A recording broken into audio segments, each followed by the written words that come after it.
Hey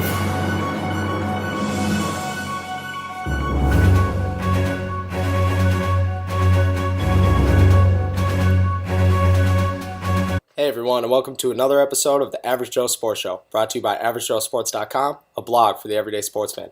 I'm your host, Noah Strackbein, and today we'll be talking about the Johnny Manziel drama, what looks like the end of the Peyton Manning era, and Kobe Bryant's goodbye.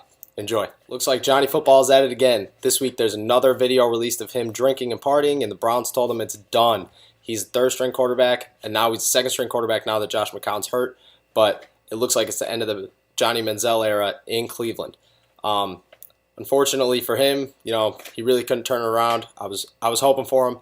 I was one of the people that when he was drafted said he was going to be good, but looks like I was wrong. He can't pull it out. He's got too much baggage, and that's going to be rough for a lot of people because unfortunately nobody wants him except for maybe Jerry Jones or San Francisco or Chip Kelly, but Chip Kelly probably won't even be in Philly next year.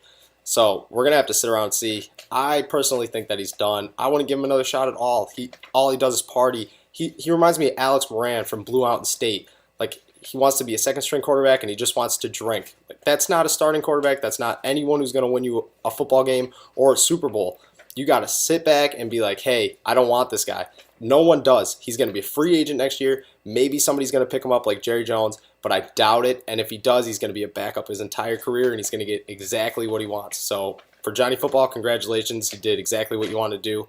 But unfortunately, man, you lost a lot of people's respect. Looks like it's the end of the Peyton Manning era in football, and it's really, really sad because guys like me who grew up watching him, I mean, he was an icon, and now looks like it's coming to the end. The Broncos just released the depth chart, and Brock Osweiler was the starter. Peyton Manning's the backup, and they said that that'll be how it is for the rest of the season.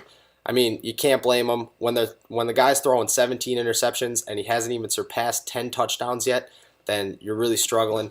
The defense really kept him afloat for most of the season, and now they're really starting to shut down, so they need some offense. And Brock Osweiler looks like the guy.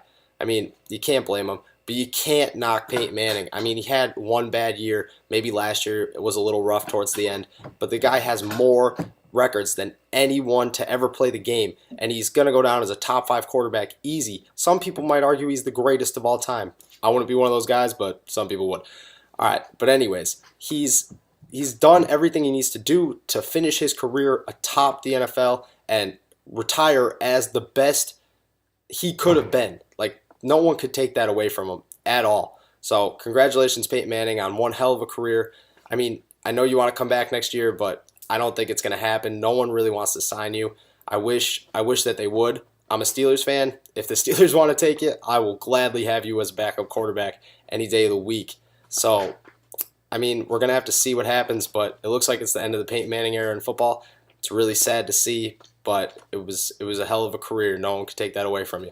For the second week in a row, I'm sorry, Iowa, but I don't believe you should be in the top 4, and I'm going to continue to tell everyone how I don't believe you should be in the top 4. You don't have any impressive wins. You barely beat Nebraska, and Michigan State dominated Penn State.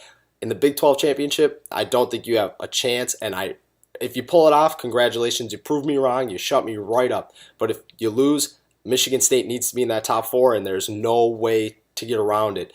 If Ohio State surpasses or jumps Michigan State, then that's ridiculous because Michigan State has earned that top 4 spot.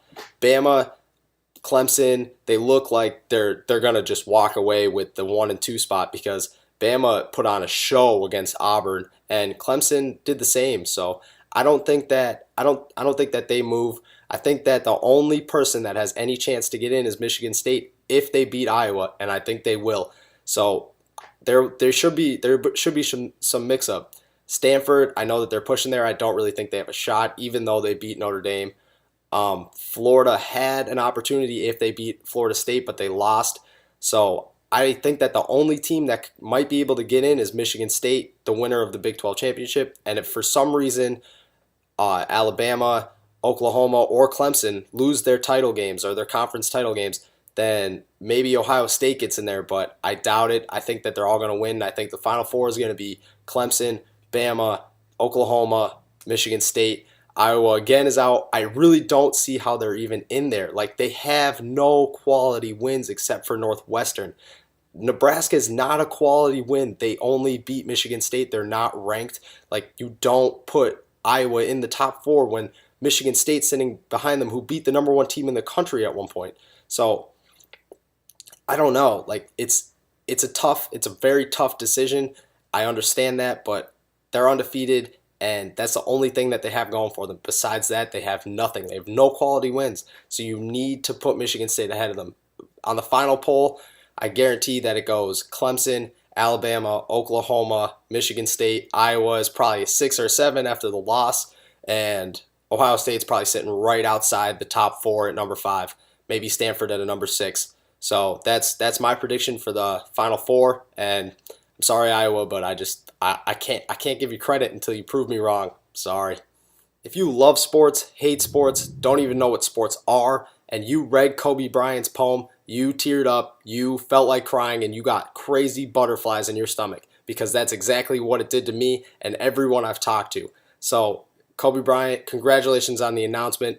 You had one hell of a career, and it's really sad to see an icon go. But it is time for him to go. He's shooting the lowest shooting percentage of his career. He's only averaging 16 points per game. He's playing 31 minutes, and he looks tired. He looks achy, and the Lakers can't seem to get it done. I don't want to see Kobe go out on the bottom, and I think that it's finally time for him to hang it up, because he's starting to slow down, but he still isn't hit a point where he can't do it. So it's good to see a player still go out with some dignity, still go out as a top force in the NBA, and go out with as many rings as he has and as many records and everything that he owns. I think that it's a good time to call it quits. He hasn't been traded. He's going to retire a Laker, and people are going to remember him forever, especially Lakers fans. He's a legend. He's an icon, but it is time for him to call it quits. And, it's sad to see, especially now that Peyton Manning's looks like he's going to. This year is going to be really sad for sports fans, because that's two icons that represent sports better than almost anyone, and they're both going to be gone. And it's a sad year for sports, but there's nothing you could do about it. This year will go down forever. But his poem, great poem. Actually, Average Joe's matched that poem and wrote one back to you, Kobe. If you want to check that out, it's on the link below. But it's very touching. Both of them are. And it's really sad to see the whole sports world is reacting. Of course, ESPN's keeping up with every single one of Kobe Bryant's games if you want to check those out. And it's well-deserved, because Kobe, you've done it all. You're a legend. You're an icon. It's a sad farewell. And honestly, I hope that the Lakers pull it out. On another note, Kobe Bryant's talking about possibly playing in the Olympics if he can. And I think give it to him. Like, he's deserved it. He's done everything he possibly can throughout his 20-year career. He deserves another Olympics if he wants one. I get that he's older. I get that he's not playing as well as everyone else, but he's 20 years in the league, and he's still performing as well as he is. You give him the spot on the team. You let him try out at least. And I think that he goes with it. Even if he's coming off the bench, he doesn't have to start. You get him another chance to win another gold medal, retire on top the way Kobe Bryant should. And that's the way that it should go down. So hopefully he gets on the team. I hope that it all works out. And Kobe Bryant, thank you for a great 20 years, and you'll be missed. Before I go, I just want to acknowledge the great passing catch between Aaron Rodgers and Richard Rodgers in last night's Thursday Night Football game. For the rest of you, make sure you click on the link below, go to averagejoesports.com, subscribe to the page, subscribe to the YouTube page as well, and make sure you like the article, share it on Facebook, do what you got to do.